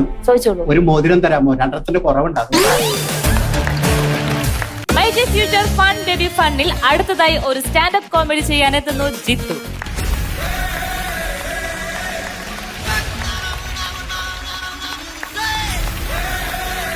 ഇവനൊരു പുതിയ രൂപത്തിൽ കാണാൻ പറ്റിയതിൽ എനിക്ക് വളരെ സന്തോഷമുണ്ട്. നേരത്തെ പരിചയക്കാരാണ്. പിന്നെ പരിചയക്കാരാണ്. ജിത്തു പ്രൊഫഷണൽ മേക്കപ്പ് മാൻ ആണ്, മേക്കപ്പ് ആർട്ടിസ്റ്റ് ആണ്. അതും സിനിമകളുടെ വലിയ സിനിമകളുടെ മേക്കപ്പ് ആർട്ടിസ്റ്റ് ആണ്. ഞാൻ ഒരിക്കലും ഇവിടെ പ്രതീക്ഷിക്കുന്നില്ല. ചാക്കോച്ചനോട് ഒരു കാര്യം പറയാനുണ്ട്. ഇപ്പൊ ലിയ വന്നപ്പോ പറഞ്ഞു ലിയക്ക് ചാക്കോച്ചനോട് ക്രഷാണ്. ഈ പെണ്ണുങ്ങളെല്ലാം പുള്ളിയെ കാണുമ്പോ അങ്ങ് ക്രഷാ. ഇത് കേൾക്കുമ്പോൾ നമുക്കുണ്ടല്ലോ ഭയങ്കര ദേഷ്യമാണ് നിങ്ങൾ. ചരിത്രത്തിൽ ഈ 2-3 പേരുള്ളൂ അങ്ങനെ പെണ്ണുങ്ങളെ ഹഠാതാകർഷിച്ച ആൾക്കാര്. ഒന്ന് ശങ്കരേട്ടൻ, ഒന്ന് റഹ്മാൻ ഖാൻ, ഒന്ന് ചാക്കോച്ചൻ. ഇവിടെ 3 പേരുടെ കാലം വെച്ചിട്ടില്ല. അതൊരു ഭാഗ്യല്ലേ സത്യം പറഞ്ഞാ? രമേശ് ചേട്ടൻ അങ്ങനെ ഏതെങ്കിലും ഒരു കുട്ടി വന്ന് പറഞ്ഞിട്ടുണ്ടോ എനിക്ക് ഭയങ്കര ഇഷ്ടമാണ്, എനിക്ക് ഭയങ്കര ക്രഷ് ആണെന്ന് പറഞ്ഞിട്ടുണ്ടോ? ഇല്ല, സത്യമായിട്ടും ഇല്ല. ഞാൻ കോളേജിലൊക്കെ പഠിക്കുമ്പോ ക്രഷ് എന്നുള്ള വാക്ക് കണ്ടുപിടിച്ചിട്ട് പോലും ഇല്ല. എനിക്ക് ക്രഷ് തോന്നിയ 3 പേരുണ്ട്. പറയോ? ജയമാലിനി, അനുരാധ, ശ്രീകൃഷ്ണ. ഇതേപോലെ ചാക്കോച്ചൻ ആരടുത്തേക്ക് ഇങ്ങനെ ക്രഷ് തോന്നിയിട്ടുണ്ടോ? എനിക്ക് ക്രഷ് തോന്നിയ 3 പേര്. ഭാര്യ, ഇത് ഫൗളാ. എന്റെ ഭാര്യ, എന്റെ സ്വന്തം ഭാര്യ. കാരണം തിരിച്ച് വീട്ടിലോട്ട് പോകണം എന്നുള്ളതുകൊണ്ട് എല്ലാരും ഇങ്ങനെ തന്നെ പറയുന്നത് കേട്ടോ. ഇത് ഫൺ ബേബി ഫൺ പരിപാടിയല്ലേ, സീരിയസ് ആയിട്ടുള്ള കാര്യങ്ങൾ ചോദിക്കാനേ പാടില്ല. അല്ല, all the very best. Okay, നമസ്കാരം. ഞാൻ ജിത്തു, രേവതി നക്ഷത്രം, ആധാർ നമ്പർ 122833, പിൻ 686673. നിങ്ങൾ വിചാരിക്കും ഞാൻ ഇതൊക്കെ നിങ്ങളോട് പറഞ്ഞ എന്തിനാണ്? ഈ പരിപാടിക്ക് പങ്കെടുക്കാൻ വരുമ്പോൾ എൻ്റെ അടുത്ത് പറഞ്ഞു മാളത്തിനെ സന്തോഷിപ്പിക്കാനുള്ള നമ്പറുകളുമായിട്ട് വരണമെന്ന്. ഇതൊക്കെ നല്ല നമ്പറുകളാണെന്നാണ് ഞാൻ വിചാരിക്കുന്നത്. ഞാൻ എൻ്റെ സ്കൂളിൽ പഠിച്ച കുറച്ച് ഓർമ്മകൾ നിങ്ങളോട് പറയാം. ഞാൻ കോളേജിൽ പഠിച്ച ഓർമ്മകൾ പറയാമെന്ന് വിചാരിച്ചാണ് വന്നത്. പക്ഷേ ഞാൻ 10ാം ക്ലാസ് വരെ പോയിട്ടുള്ളൂ. അതുകൊണ്ട് ഈ കോളേജിൽ ഓർമ്മകൾ പറയുന്നതിൽ എനിക്കൊരു 75% ബുദ്ധിമുട്ടുണ്ട്. പണ്ട് ഞങ്ങളുടെ സ്കൂളിൽ എന്ന് പറഞ്ഞാൽ ഒരു കായിക വിനോദം ഉണ്ടായിരുന്നു. അത് സ്ഥിരമുള്ള കായിക വിനോദമാണ്. എന്താണെന്ന് വെച്ചിട്ടുണ്ടെങ്കിൽ ഞങ്ങൾ ഈ ചെരുപ്പെടുത്ത് ഓടിൻ്റെ മേലേക്ക് എറിയും, എന്നിട്ട് താഴേക്ക് വരുമ്പോൾ ഇങ്ങനെ പിടിക്കും. അപ്പോൾ ഞാനും എൻ്റെ കൂട്ടുകാരനും ഈ വിനോദത്തിൽ ഏർപ്പെടാനായിട്ട് ഞങ്ങൾക്ക് എക്യുപ്മെന്റ് ഇല്ല. കാര്യം എന്താ വെച്ചാൽ ഞങ്ങൾക്ക് 2 പേർക്കും ചെരുപ്പില്ല. അപ്പോൾ ഇവൻ ചോദിച്ചേടാ നമ്മളിത് അങ്ങനെ കളിക്കും. അപ്പൊ ഞാൻ പറയടാ നമുക്ക് ചെരുപ്പില്ലല്ലോ. ഇവൻ എന്നെ മൂപ്പിക്കാൻ തുടങ്ങി. മൂപ്പിക്കാൻ മീൻസ് മോട്ടിവേഷൻ. അന്ന് ഈ മോട്ടിവേഷന് അങ്ങനെ ഒരു പേരില്ല, അന്ന് പറയുന്ന പേരാണ് മൂപ്പിക്കുക. ഇവൻ പറഞ്ഞു ഈ ചെരുപ്പില്ലല്ലോ നമുക്ക്, നീ നിന്റെ നിക്കർ ഊരിയിട്ട് മേലേക്ക് ഇടുന്നു പറഞ്ഞു. ഞാൻ പറഞ്ഞു എടാ നിക്കർ ഊരിയിട്ട് മോശമല്ലേ, ഷർട്ട് നീണ്ടു കിടക്കുമല്ലേ, നീ ഇട്ടോളാൻ പറഞ്ഞു. ഇവന്റെ മൂപ്പിക്കൽ മോട്ടിവേഷനിൽ ഞാൻ ഈ നിക്കർ ഊരിയിട്ട് മേലേക്ക് ഇട്ടു. ഈ ചെരുപ്പിന്റെ ഫ്ലോ ഈ നിക്കറിന് കിട്ടിയില്ല, നിക്കർ അവിടെ തങ്ങി. ആ സെക്കൻഡിൽ തന്നെ നമ്മുടെ കൂട്ടുകാരൻ പോയി കളഞ്ഞു. ഞാൻ ഈ നിക്കറില്ലാണ്ട് ഇങ്ങനെ നിൽക്കുക. അപ്പോൾ എന്തായാലും നിക്കർ എടുത്തല്ലേ പറ്റുള്ളൂ. ഞാൻ മേലെ കയറി നിക്കർ എടുക്കുന്ന സമയത്ത് എൻ്റെ ഭാഗ്യത്തിന് ബെല്ലടിച്ചു. ആ സ്കൂളിലെ സർവ്വ പിള്ളേരും സാറുമാരും താഴെ വന്ന് മേലേക്ക് നോക്കി. ഇതിനകത്ത് സെൻസർ ബോർഡ് ഇടപെടരുത്. ഒരു 2ാം ക്ലാസ്സുകാരനാണ് നിക്കർ ഇല്ലാതിരിക്കുന്നത്. അതിൽ വലിയ അശ്ലീലമില്ല, അതോ ഉണ്ടെങ്കിൽ തന്നെ ഒരു ചെറിയ അശ്ലീലം ഉണ്ടാവാൻ സാധ്യതയുള്ളൂ. അപ്പോൾ അങ്ങനെ ഞാനിങ്ങനെ 5ാം ക്ലാസ്സിലെത്തി. 5ാം ക്ലാസ്സിലെത്തി കഴിഞ്ഞപ്പോൾ എനിക്ക് സയൻസിലൊരു ചോദ്യം വന്നു, സൾഫ്യൂരിക് ആസിഡ് ഉണ്ടാക്കുന്നത് എങ്ങനെ? അപ്പോൾ എനിക്കാണെങ്കിൽ സൾഫ്യൂരിക് ആസിഡ് ഉണ്ടാക്കുന്നതിനെ കുറിച്ച് യാതൊരു ഐഡിയ ഇല്ല. അപ്പോൾ നിങ്ങൾ വിചാരിക്കും ബാക്കി ആസിഡൊക്കെ ഉണ്ടാക്കുന്നതിനെ കുറിച്ച് എനിക്കറിയാം. എനിക്ക് ഒരു ആസിഡിനെ കുറിച്ച് അറിയാൻ പറയാം. ഇപ്പോഴാണെങ്കിൽ നമുക്ക് യൂറിക് ആസിഡിന്റെ കാര്യങ്ങളും പറയാം. അന്ന് അതും അറിഞ്ഞുകൂടാ. അപ്പോൾ എൻ്റെ അടുത്തിരിക്കുന്നവൻ നിങ്ങൾ എഴുതിക്കൊണ്ടിരിക്കുക. അപ്പം ഞാൻ പതുക്കെ നോക്കുമ്പോൾ ഇവൻ്റെ പേപ്പറിൽ ഒരു കോണിക്കൽ ഫ്ലാസ്ക് എടുക്കുക, അത് ബർണറിൽ വെച്ച് ചൂടാക്കുക, അതിലേക്ക് കുറച്ച് രാസപദാർത്ഥങ്ങൾ ചേർക്കുക, അങ്ങനെ എഴുതിക്കൊണ്ടിരിക്കുന്നുണ്ട്. ഞാനിത് നോക്കി അവനെ ഫോളോ ചെയ്ത് ഇങ്ങനെ എഴുതി വന്നു. ഞാൻ കോണിക്കൽ ഫ്ലാസ്ക് എടുത്ത് ബർണറിൽ വെച്ചപ്പോഴത്തേക്ക് ഇവൻ പേപ്പർ തിരിച്ചു കളഞ്ഞു. ഇത് ഇടേണ്ട സാധനങ്ങൾ എന്താണെന്ന് എനിക്ക് പിടുത്തം കിട്ടിയില്ല. അത് അപ്പുറത്തെ വശത്തായിപ്പോയി. ഞാൻ എന്ത് വേണ്ടെന്ന് വിചാരിച്ചിങ്ങനെ ഇരുന്നിട്ട് എനിക്കൊരു ഐഡിയ തോന്നി. ഞാൻ അവസാനം എഴുതി, എന്തിനേറെ പറയുന്നു, ഇനി മറ്റു ചേരുവകൾ കൂടി ചേർത്താൽ സൾഫ്യൂരിക് ആസിഡ് തയ്യാറാവാതെ തരമില്ലല്ലോ. അങ്ങനെ ആ ക്ലാസ് കഴിഞ്ഞ് ഞാൻ ഹൈസ്കൂളിലേക്ക് എത്തി. ഹൈസ്കൂളിലേക്ക് എത്തിയപ്പോൾ എൻ്റെ ചാച്ചൻ പറഞ്ഞു, പുതിയ സ്കൂളാണ്, അധ്യാപകരുടെ വാക്കുകൾ ധിക്കരിക്കരുത്, അവരുടെ ഗുരുദോഷം മേടിച്ച് വെക്കരുത്. അപ്പോൾ എന്നെ പഠിപ്പിക്കുന്ന സാറ് പറഞ്ഞു, മക്കളെ ഇപ്പം നമ്മൾ പഠിക്കേണ്ട പ്രായമാണ്, സിനിമ കളി അതൊന്നുമല്ല ചിന്ത, നമ്മളെപ്പോഴും പഠനത്തിൽ ശ്രദ്ധിക്കണം. പക്ഷേ എനിക്ക് എൻ്റെ കൂട്ടുകാരനും ഒരു അബദ്ധം പറ്റി. കാര്യം ഞാൻ അധ്യാപകൻ്റെ വാക്ക് ധിക്കരിച്ചു. വേറെ ഒന്നുമല്ല, ഈ സ്പോർട്സ് നടക്കുന്ന സമയത്ത് ഞാനും ഇവനും കൂടിയിട്ട് ഒരു സിനിമ കാണാൻ പോയി.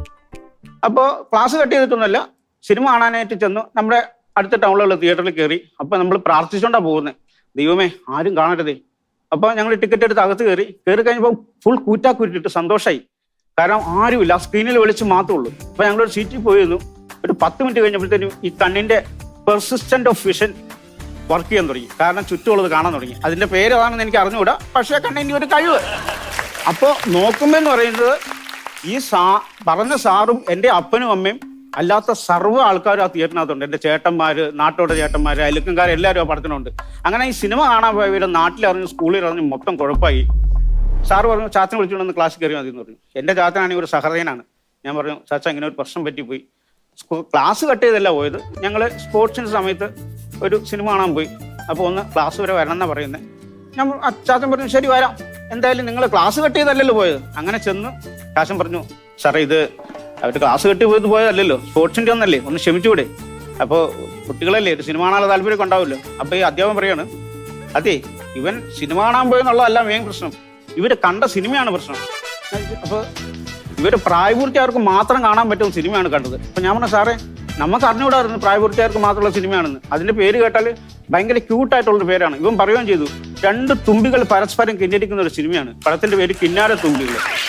ഈ പടം കണ്ടതോടെ നമുക്ക് നാട്ടിലെ കുറെ സ്ഥാനപ്പേരുകൾ കിട്ടാൻ തുടങ്ങി. ഒന്ന്, ഷക്കീല പടത്തിന്റെ സ്ഥിരം പ്രേക്ഷകൻ, അശ്ലീല സിനിമകളുടെ ആരാധകൻ, കൗമാര ലൈംഗികതയുടെ അമരക്കാരൻ, അങ്ങനെയൊക്കെയുള്ള പേരാണ് എൻ്റെ തലയിൽ വന്ന് ചേർന്നത്. അപ്പൊ ഈ കൂട്ടുകാരൻ ബുദ്ധിമാനാ. ഇവൻ ഈ പ്രാർത്ഥനാ ഗ്രൂപ്പിലുണ്ട്. ഇവൻ പ്രാർത്ഥനാ ഗ്രൂപ്പിൽ പോയിട്ട് ഇവൻ പ്രാർത്ഥിച്ച് സാക്ഷ്യം പറഞ്ഞു കളഞ്ഞു. ഒരു വൃത്തികെട്ട കൂട്ടുകാരനാണ് എനിക്കുണ്ടായിരുന്നത്. അവന്റെ കൂട്ടുകെട്ടിപ്പെട്ട് ഞാൻ വൃത്തികെട്ട സിനിമകൾ കാണാൻ പോയി. അങ്ങനെ ഇവനെ പാസ്റ്റർ പാപമോചനാക്കി. എന്റെ പാപം പോയില്ല. ഞാൻ എന്ത് ചെയ്യുന്നു വിചാരിച്ച് ഇങ്ങനെ ഇരുന്ന് ഞാൻ അമ്പലത്തിൽ ശാന്തിയോട് ചോദിച്ചു, ശാന്തി ഇങ്ങനെ ഒരു സിനിമ കണ്ടുപോയി, അവനാണ് ഈ സാക്ഷ്യം പറഞ്ഞു പാപമോചനായി, എനിക്ക് പാപം കളയാൻ എന്തെങ്കിലും വഴിയുണ്ടോ? അപ്പോൾ ചോദിച്ചു, ഏത് പടം കണ്ടത്? ഞാൻ പറഞ്ഞു, ഇങ്ങനെ കിന്നാരത്തുമ്പി ഷക്കീർ പടമാണ്. അങ്ങനെ 2 മുൻവിളക്കും ഒരു പിൻവിളക്കും ഒരു ധാരയും കഴിച്ചോളാൻ പറഞ്ഞു. എൻ്റെ കയ്യിലുള്ള പൈസക്ക് ഞാൻ മുൻവിളക്കും ധാരയൊക്കെ കഴിച്ചു. പക്ഷെ ഇത് ആരെങ്കിലും അറിയണുണ്ടോ നമ്മൾ ചെയ്തത്? ആ പാവം എൻ്റെ തലയിൽ തന്നെ ഇരുന്നു. പിന്നെ അടുത്ത കൊല്ലമായി കഴിഞ്ഞപ്പോഴത്തേനും ഞാൻ തീരുമാനിച്ചു, ഇനി ഒരിക്കലും ഈ സാറുമാരുടെ വാക്കുകൾ ധിക്കരിക്കരുത്. അപ്പോൾ അടുത്ത ക്ലാസ്സിൽ ഒരു സാറുണ്ട്, പുള്ളി ഇച്ചിരി വിപ്ലവകാരിയാണ്. പുള്ളി പറഞ്ഞു, നമ്മൾ എപ്പോഴും അനീതിക്കെതിരെ പോരാടണം, സമൂഹത്തിന് അനീതിക്കെതിരെ പ്രതികരിക്കണം, എപ്പോഴും നമ്മുടെ ഉള്ളിലൊരു ഫയർ സൂക്ഷിക്കണം. അപ്പൊ ഈ സാക്ഷ്യം പറഞ്ഞ അടുത്തിരുന്നോ പറയാ, സാറേ ഇപ്പൊ തന്നെ അവന്റെ വായനകത്ത് 2 ഫയർ ഉണ്ടെന്ന്. എന്തായാലും അങ്ങനെ അതും വീട്ടിലറിഞ്ഞ് നാണം കെട്ട് അങ്ങനെയായി. പിന്നെ അടുത്തെന്ന് വെച്ചാൽ ഞങ്ങൾ പഠിക്കാനൊക്കെ മോശമാണെങ്കിലും ഞങ്ങൾ ഈ നാടകം കളിക്കാനും അങ്ങനെയൊക്കെ ഞങ്ങൾ ഭയങ്കര മിടുക്കന്മാരായിരുന്നു. അപ്പൊ ഞങ്ങൾ സ്കൂൾ കലോത്സവത്തിന് ഒരു നാടകം കളിച്ചു, ഒരു പെരുന്തച്ഛന്റെ നാടകം. ഞങ്ങൾക്കത് ഉപജില്ലയിലേക്ക് സെലക്ഷൻ കിട്ടി. ഉപജില്ലയിലേക്ക് സെലക്ഷൻ കിട്ടി കഴിഞ്ഞിട്ട് ഈ നാടകത്തിന്റെ എന്ന് വെച്ചാൽ പെരുന്തച്ഛൻ മകനെ ഉളിയെറിഞ്ഞു കൊല്ലുന്നു, അവസാനം പെരുന്തച്ഛൻ ഇതിൽ കുറ്റബോധത്തോടെ ആത്മഹത്യ ചെയ്യുന്നു. അങ്ങനെയൊക്കെയാണ് ഈ കഥ. അങ്ങനെ ഉപജില്ലയിലേക്ക് സെലക്ഷൻ കിട്ടി കഴിഞ്ഞപ്പോഴത്തേനും നമ്മുടെ ഒരു കൂട്ടുകാരനുണ്ട്, അവനാണ് ഈ കീബോർഡ് പഠിക്കുന്നവനാ. അവന് ഇതൊന്ന് ഈ കീബോർഡ് എവിടെയെങ്കിലും കാണിക്കുക ഒന്ന് പ്രകടിപ്പിക്കാൻ വേണ്ടിയിട്ട് അവന് അവസരം കിട്ടിയില്ല. അവൻ പറഞ്ഞേടാ, ആ നാടകത്തിന്റെ ലാസ്റ്റ് നമുക്കൊരു പഞ്ച് മ്യൂസിക് ഇടാം. അപ്പൊ ഞാൻ പറഞ്ഞു, അപ്പോൾ സ്കൂളിൽ ചെയ്തിട്ടില്ല, ഉപജില്ലയിൽ പോയിട്ട് ചെയ്യാന്ന് പറഞ്ഞു. അങ്ങനെ പക്ഷേ നമുക്ക് റിഹേഴ്സലൊന്നും ഈ ഇത് കിട്ടിയില്ല. അങ്ങനെ നമ്മൾ ഉപജില്ലയിൽ നാടകം കളിക്കുമ്പോഴാണ് ഇവനീ ഇത് കൊണ്ടുവരുന്നത്, കീബോർഡ് കൊണ്ടുവരുന്നത്. പറഞ്ഞു, ഞാൻ ഇട്ടേക്കാം, പഞ്ച് മ്യൂസിക് ഇട്ടേക്കാന്ന് പറഞ്ഞു. അങ്ങനെ നാടകം തുടങ്ങി. പെരുന്തച്ഛനായിട്ട് ഞാനാ മകനെ കൊന്ന് കുറ്റബോധത്തോടെ മരിക്കാൻ നിന്ന് നാടകം തീർന്ന് നല്ല ഗംഭീരമായിട്ട് തീർന്നപ്പോൾ പഞ്ച് മ്യൂസിക് ഇട്ടേക്കുക.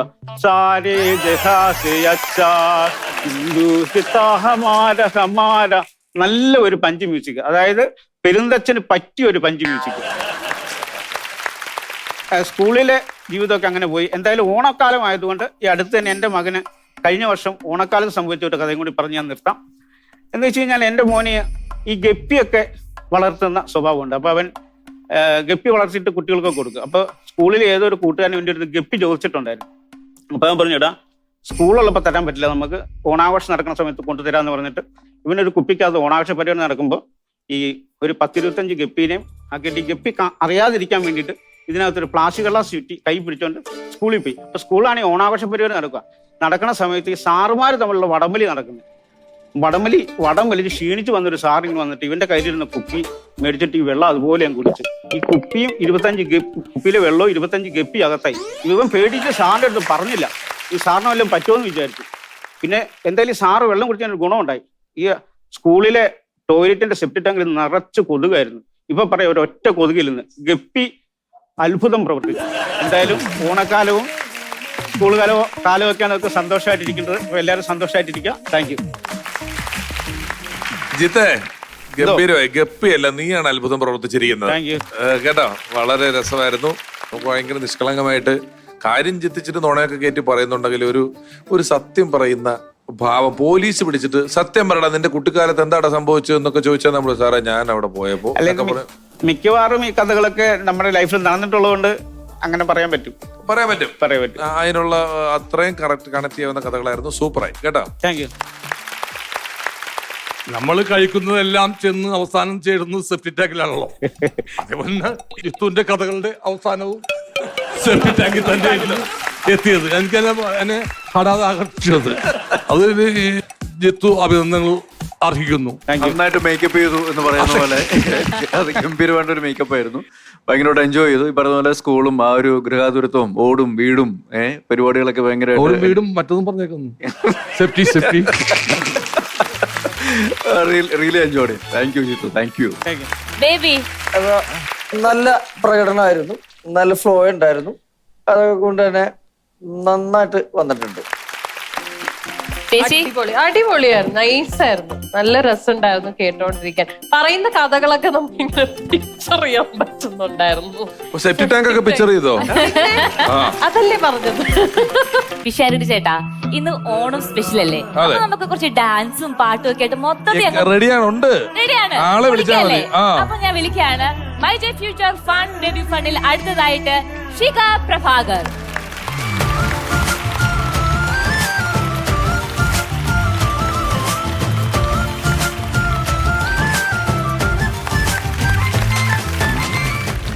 വേഴ്സറ്റൈൽ സിംഗറാണ് ശിഖ. അടിപൊളി പാട്ട് വേണോ അത് പാടും, മെലഡി പാടണോ അത് പാടും, എങ്ങനത്തെ പാട്ടുകൾ വേണം പാടുന്ന വളരെ പ്രതിഭയുള്ള ഒരു പാട്ടുകാരിയാണ് ശിഖ. ഞങ്ങളിപ്പോ ഒന്നിച്ച് ഒരു മാസത്തോളം വിദേശത്ത് പരിപാടിക്ക്, അമേരിക്കയിലൊക്കെ പരിപാടിക്ക് പോയിട്ടുണ്ടായിരുന്നു എം ജി അണ്ണന്റെ കൂട്ടത്തില്. പിഷാരടി, ഞാൻ ഒരുപാട് സ്പോൺസർ ചെയ്തിട്ടുണ്ട് വിദേശത്തൊക്കെ. ആണോ? നമ്മുടെ ഷോയില് സാറ് ഷോ ഒക്കെ സ്പോൺസർ ചെയ്യുന്ന ആളാ. അത് ശരി. പക്ഷെ യൂസിൽ വരില്ലല്ലേ, പുറത്ത് വരില്ലല്ലോ ചേട്ടൻ? അങ്ങനെ എപ്പോഴും ക്ലൈമറ്റ് കുറച്ച് പ്രശ്നമാണ്. ഭയങ്കര തണുപ്പില് പോയി കഴിഞ്ഞാൽ ഇച്ചിരി പ്രശ്നമാണ്. അതുകൊണ്ടാണ് ഞങ്ങൾ എല്ലാം അറേഞ്ച് ചെയ്യുള്ളൂ. അറേഞ്ച് ചെയ്യലുള്ളൂ, വരലില്ല. സാറിന് പ്രശസ്തി തീരെ ഇഷ്ടമല്ല. ചാക്കോച്ചൻ എന്ന് പറയുമ്പോ എപ്പോഴും എന്റെ മനസ്സിലേക്ക് ഓടി വരുന്ന നിറവാണ്. അപ്പൊ എനിക്ക് ഭയങ്കര ഇഷ്ടമാണ്. എന്താ പറയാ, നല്ലൊരു ചേട്ടൻ, നല്ല സ്വഭാവമുള്ള ചേട്ടൻ, നല്ല ഭംഗിയുള്ള ചേട്ടൻ, നന്നായി അഭിനയിക്കുന്ന, ഹേറ്റേഴ്സ് ഒന്നും തീരില്ലാത്ത, നല്ല സ്വഭാവം മനസ്സിലായി. കൊറേ കാലം കൊണ്ട് കാണുന്നല്ലേ, അപ്പൊ ഇങ്ങനെ നമുക്ക് ഓക്കെ അടിപൊളിയാണെന്ന് തോന്നി എനിക്ക്. പാട്ട് തിരിച്ചു വന്നാലോ? അപ്പം ശിവകുട്ടി, താങ്ക് യുടാ. ഓക്കെ, അപ്പോൾ ഞാൻ പാടാൻ പോകുന്ന പാട്ട് ചാക്കോച്ചൻ ചേട്ടന് വേണ്ടിയിട്ടുള്ളതാണ്. ചേട്ടൻ അഭിനയിച്ചിട്ടുള്ള രാമന്റെ ഏതൻ തോട്ടം എന്ന് പറഞ്ഞ മൂവിയിലെ. മോളെ, രാമൻ ഒരിക്കലും ഏതൻ തോട്ടോട്ട് യാതൊരു ബന്ധവുമില്ല. ഒന്നുമില്ലെങ്കിൽ രാമായണം, അല്ലെങ്കിൽ അയോധ്യ. ഞാൻ ആദ്യമായിട്ട് കേൾക്കുന്നത് രാമനൊരു ഏതൻ തോട്ടം ഉണ്ടായിരുന്നു. അല്ല സലിമേട്ട, ഇത് മാവേലി ഭരിച്ച കാലത്തിന്റെ ഓർമ്മയാണ്. അന്ന് മനുഷ്യർ എല്ലാരും ഒന്നുപോലെ എന്നുള്ളൊരു സങ്കല്പം കിടക്കുകയല്ലേ, ഒരു മതസൗഹാർദ്ദം. അപ്പൊ അതിലെ പാട്ടാണ്, ബിജിപാൽ സാറിന്റെ സംഗീതത്തിലുള്ള ഒരു അടിപൊളി പാട്ടാണ്. അപ്പോൾ ഞാൻ ഇവിടെ പാടുകയാണ് ചേട്ടന് വേണ്ടി.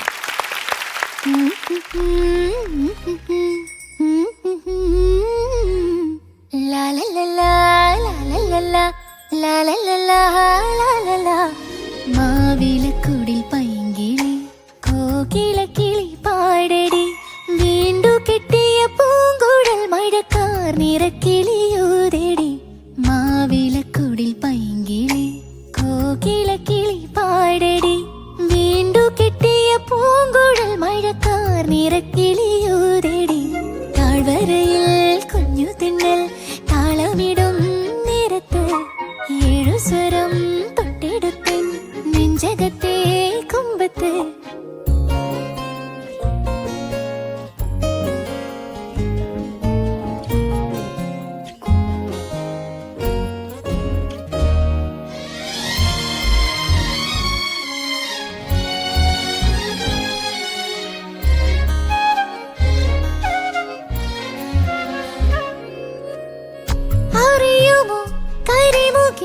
മലയുടെ മാറിൽ പനിമഴയായി പെയ്ത പാട്ട് അറിയുമോ? കരിമുകിൽ മലയുടെ മാറിൽ പനിമഴയായി പെയ്ത പാട്ട്. മഞ്ഞുമാല കോർക്കും ഋതുസുന്ദരിയുടെ പ്രിയനൊരിടയനാദ്യ രാഗമോതുന്നൊരു പാട്ടുമേകുമോ? താഴ്വരയിൽ കുഞ്ഞു തിന്നൽ താളമിടും നേരത്ത്, ഏഴു സ്വരം തൊട്ടെടുത്തൻ നെഞ്ചകത്തെ കുമ്പത്ത്.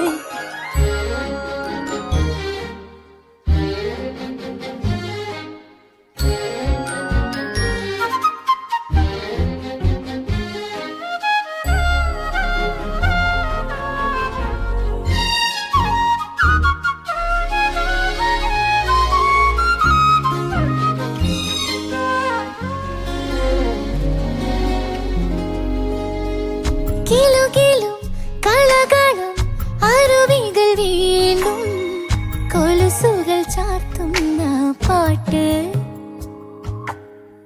കിലുകിലും കളകളും അരുവികൾ വീണ്ടും കൊലുസുകൾ ചാർത്തുന്ന പാട്ട്. ഓർമ്മയാറ്റിലൂടെ കടലാസു തോണിയൊഴുകി ഒഴുകി ബാല്യ തീരമെത്തുന്നൊരു പാട്ടുമേകുമോ?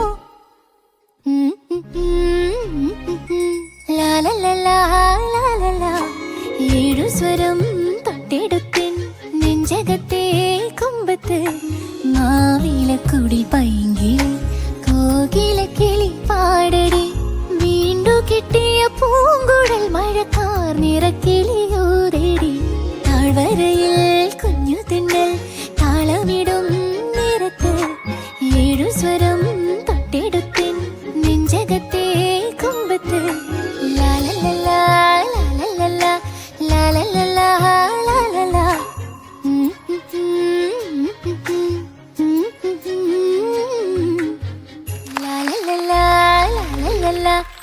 രമേശ് ചേട്ടാ, ഇന്നത്തെ my G future my inspirational story എന്താണ്? ഇന്ന് വഴിവെക്കലൂടെ യാത്ര ചെയ്യുമ്പോ ഒരിക്കൽ കണ്ട കാഴ്ചയാണ്. കിളികളെ വിൽക്കുന്ന ഒരാള് കിളികളെ കൂട്ടിലൊന്നും ഇട്ടിട്ടില്ല, പക്ഷെ കിളികൾ അധികം ദൂരെ പോകുന്നില്ല. ഇയാളുടെ ഒരു പരിസര പ്രദേശത്ത് തന്നെ ഇങ്ങനെ ചെറുതായിട്ട് ചാടി ചാടി നടക്കുകയാണ്. അത് നോക്കി കഴിഞ്ഞപ്പോ മനസ്സിലായത് എളി 2 കിളികളുടെ കാലുകൾ തമ്മിൽ ചെറിയ ദൂരമുള്ളൊരു ചരട് വെച്ച് കെട്ടിവെച്ചിരിക്കുകയാണ്. അപ്പൊ 2 കിളികളെയും തമ്മിൽ കൂട്ടി കെട്ടിയിട്ടുണ്ട്. അപ്പൊ ഞാൻ ചോദിച്ചു, പണ്ട് നമ്മള് കഥ കേട്ടിട്ടുണ്ടല്ലോ, ഈ വല ഒന്നിച്ചെടുത്തുകൊണ്ട് പറന്ന കിളികളുടെ കഥയൊക്കെ കേട്ടിട്ടുണ്ട്, നിങ്ങൾ എന്താണ് ഇതിങ്ങനെ കെട്ടിയിട്ടുള്ള ചോദിച്ചപ്പോൾ അയാൾ അത് തന്നെ എന്നോട് പറഞ്ഞു, ഒരിക്കലും 2 പേർക്കും ഒന്നിച്ച് ഒരുപോലെ പ്ലാൻ ചെയ്ത് മുന്നിലേക്ക് പോകാനുള്ള ഒരു ബുദ്ധിവൈഭവം ഈ ജീവികൾക്കില്ല എന്ന് പറഞ്ഞു. മനുഷ്യനെ സംബന്ധിച്ച് ഏറ്റവും വലിയൊരു കപ്പാസിറ്റി എന്ന് പറയുന്നത് അത് തന്നെയാണ്. ഇപ്പം യുവാൽ നോഹ് ഹരാരി എന്ന് പറയുന്ന എഴുത്തുകാരന്റെ പുതിയ ബുക്കിൽ പറയുന്ന ഒരു കാര്യമുണ്ട്. ഒരു മനുഷ്യനും ഒരു ഗൊറില്ലയും തമ്മിൽ മത്സരം, ഒരു ഇടി വെച്ചാല് ഗൊറില്ല ജയിക്കും. പക്ഷെ 40 മനുഷ്യനും 40 ഗൊറില്ലയും തമ്മിൽ ഇടി വെച്ചാല് ഗൊറില്ല തോറ്റുപോകും. കാരണം നമ്മൾ ഈ 40 പേർക്കും തമ്മിൽ പരസ്പരം കമ്മ്യൂണിക്കേറ്റ് ചെയ്തൊരു കാര്യം കോർഡിനേറ്റ് ചെയ്യാനുള്ള ഒരു കപ്പാസിറ്റി ഉണ്ട്. എല്ലാ സക്സസ് സ്റ്റോറീസിലും അത്തരത്തിലുള്ള ഒരു കമ്പൈൻഡ് വർക്കിന്റെ എഫേർട്ട് നമുക്ക് കാണാൻ സാധിക്കും. അപ്പം ഞാനും ഇവിടെയുള്ള എല്ലാവരോടും ഇന്ന് പറയുന്നത് അത് തന്നെയാണ്. എപ്പോഴും ഒറ്റയ്ക്ക് പോകുന്നതിനേക്കാൾ ഒരുപാട് ദൂരം നമുക്ക് ടീമായിട്ട് പോകാൻ സാധിക്കും. ഇനി നമുക്കൊരു സ്റ്റാൻഡപ്പ് പെർഫോമൻസ് കാണാം. My G future fun baby ഫണ്ടിൽ അടുത്തതായി എത്തുന്നു അനീഷ്.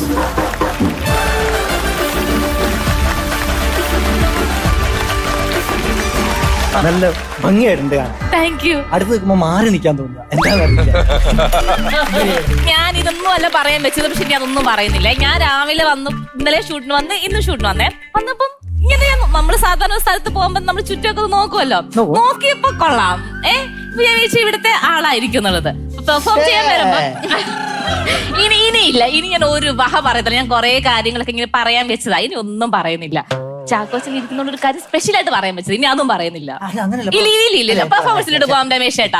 സ്ഥലത്തിന്റെ പേരെന്ന് പറഞ്ഞേ? അരമങ്ങാനം, കാസർഗോഡ് ജില്ല. ഇവൻ വളരെ നല്ല എഡിറ്ററാണ്. നമ്മുടെ പ്രൊഡക്ഷനിലെ പല കമ്പനി പരിപാടികളുടെ എഡിറ്റിലൊക്കെ ഇരിക്കുന്നവനാണ്. ഒരുപാട് കാര്യങ്ങളുള്ളവനാണ്. അവൻ സ്റ്റാൻഡപ്പിന് വന്ന് കമ്പനിയിൽ ജോലിക്ക് കയറി. ഇപ്പൊ കമ്പനി കുറച്ച് നോക്കിയും കണ്ടെത്തുന്ന എന്റെ കമ്പനി അവന്റെ കയ്യിലിരിക്കും. ആ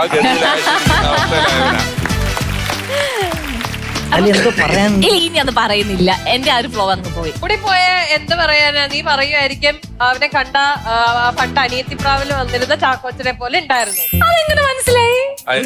ഒരു കാര്യം പറയാം, വിളിച്ചു വരുത്തിയ ഗസ്റ്റിനെ അപമാനിക്കരുത്. പക്ഷെ എവിടേക്കും ഒരു ചെറിയ സാമ്യം ഇല്ലേ? നോക്ക്, ഒരു അനിയത്തിപ്രാവില് മ്യൂസിക് ഡ്രൈവ് ആണെങ്കിൽ തിരിഞ്ഞൊന്ന് വന്നേക്കാം. കോപ്പിറൈറ്റ് അടിക്കും. എന്തിനാ കോപ്പിറൈറ്റ് അടിക്കണേ? പ്രേക്ഷകർ ഇറങ്ങി അവനെ അടിക്കുമല്ലോ. അതിനൊന്നും ആര് ചേച്ചിക്ക് വയറ്റിൽ വളരുന്നത് ആൺകുട്ടിയാണ്. അതെന്താ അങ്ങനെ? ഗർഭിണികൾ സുന്ദരിയാണെങ്കിൽ ആൺകുട്ടിയായിരിക്കും എന്നാ പറയാം. അങ്ങനെയാണോ? നമുക്ക് നോക്കാം. സൂപ്പർ സ്പെഷ്യാലിറ്റി ആശുപത്രിയൊക്കെ പൂട്ടി പോകുമല്ലോ, ഇവ മാത്രമേ നോക്കി പറയുന്നത് കൊള്ളാം കേട്ടോ. ഇവരെ ഇവിടെ വരാൻ തുടങ്ങിയപ്പോ തുടങ്ങി സ്കാൻ ചെയ്യാൻ തുടങ്ങിയതാ. വയറ്റി കിടക്കുന്ന കുഞ്ഞിന്റെ ലിംഗനിർണയം പോലീസ് കേസാണ്.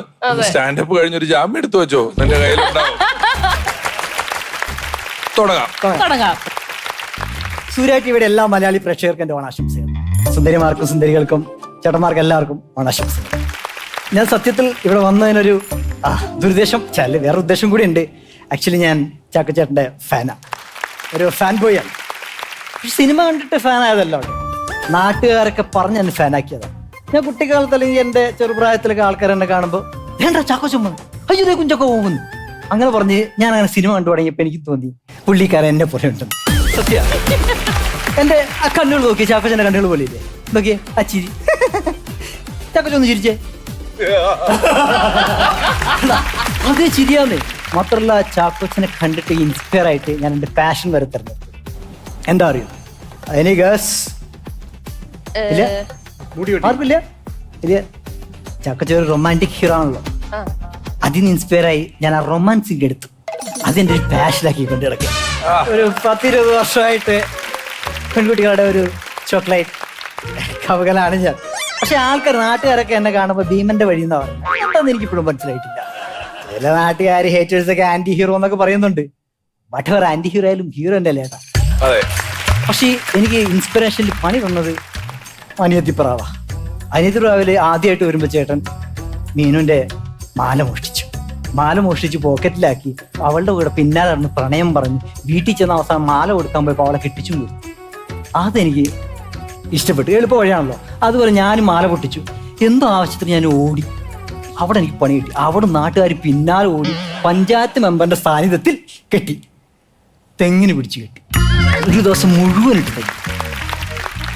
അന്ന് എനിക്ക് മനസ്സിലായി സലീം ഏട്ടാ, നമ്മുടെ നാട്ടിൽ 2 നീതിയുണ്ട്. കാണാൻ കൊള്ളാവുന്നവരൊക്കെ ഇങ്ങനെയൊക്കെ തല്ലുവാണ്. കൊച്ചിനെ പോലെ ഉണ്ടെന്ന് ഇടയ്ക്കിടയ്ക്ക് ഞാൻ പറഞ്ഞില്ലെങ്കിൽ നിങ്ങളത് മറന്നു പോകും. അതുകൊണ്ട് മാല മോഷ്ടിച്ച് വരെ മാല കള്ളനാക്കി വിട്ടുകൊടുക്കുവോ. ഞാൻ മിനിയെക്കാളും നല്ലൊരു സുന്ദരിയെ സെറ്റപ്പ്. അവളോട് പ്രണയം പറയാൻ വേണ്ടി ഞാൻ ചെന്നപ്പോൾ അവള് പറയാ, ചേട്ടാ എനിക്ക് സുധിയെ പോലെ സ്പ്ലെൻഡർ ബൈക്കുള്ള ആളെ മാത്രം മതി. ഞാൻ കഷ്ടപ്പെട്ടില്ലെങ്കിലും കട്ടതും മോട്ടിച്ചതുമായ കുറെ പൈസ ഇങ്ങ് എടുത്തിട്ട് കുറച്ച് സമയം എടുത്തിട്ടാണെങ്കിലും സ്പ്ലെൻഡർ ബൈക്കൊക്കെ മേടിച്ചു. അതിന് എന്നെ ചുവന്ന സ്പ്ലെൻഡർ ബൈക്ക് ഞാൻ ചെന്നിട്ട് അവർക്ക് പറഞ്ഞു, മിനി ഐ ലവ് യു. എനിക്ക് ചേട്ടന് ഇഷ്ടമല്ല. ഞാൻ എന്തു പറ്റി? ചാക്കോച്ചൻ വണ്ടി മാറ്റി CB സെറ്റ് ആക്കി നിറം ഇറങ്ങി. ചേട്ടാ ചേട്ടൻ ഉദയ ഫാമിലി ഒക്കെ ആയിരിക്കും, എന്നെ കാണാൻ കുഞ്ചൊക്കെ പോകാൻ മാത്രമേ ഉണ്ടെന്നേ ഉള്ളൂ, കൈ കാശൊന്നും ഇല്ലെന്ന് പറഞ്ഞ് ഞാൻ അവൻ വിളിച്ചു. പിന്നെ ഞാൻ നമ്മുടെ വിളിയുണ്ട് പെൺപിള്ളേരൊക്കെ ഡാ എന്ന് വിളിക്കാൻ പഠിച്ചപ്പോഴാ നമ്മള് കറക്റ്റ്. അത് കണ്ടിട്ട് ഞാനും പെൺപിള്ളേരൊക്കെ ഡാ വിളിച്ചു തുടങ്ങി. അതെനിക്ക് ഭയങ്കര ഹര. പെൺപിള്ളേർ കാണുമ്പോ ഇത് കേട്ട് വീട്ടിലെത്തിയപ്പോഴും എനിക്ക് അതിന്റെ ഒരു ത്വര വന്നിട്ട് അച്ഛൻ കൃഷ്ണടാ അമ്മ ഭാരതിടാ എന്നൊക്കെ വിളിച്ചു തുടങ്ങി.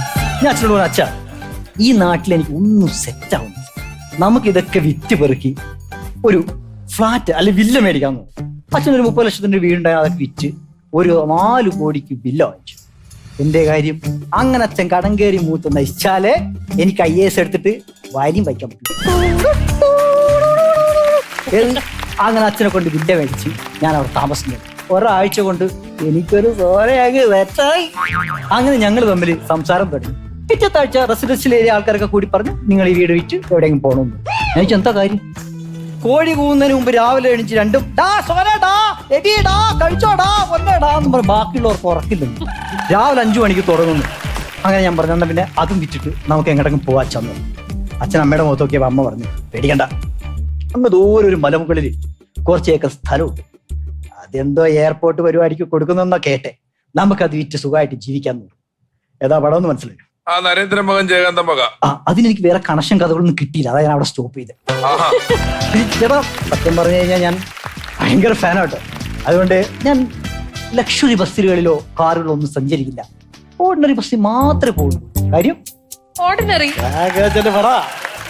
മാത്രമല്ലേ, ഞാൻ ഡെയിലി രാവിലെ ഉച്ചക്കും വൈകുന്നേരം ഒക്കെ മധുരം നാരങ്ങ മാത്രമേ കഴിക്കുള്ളൂ.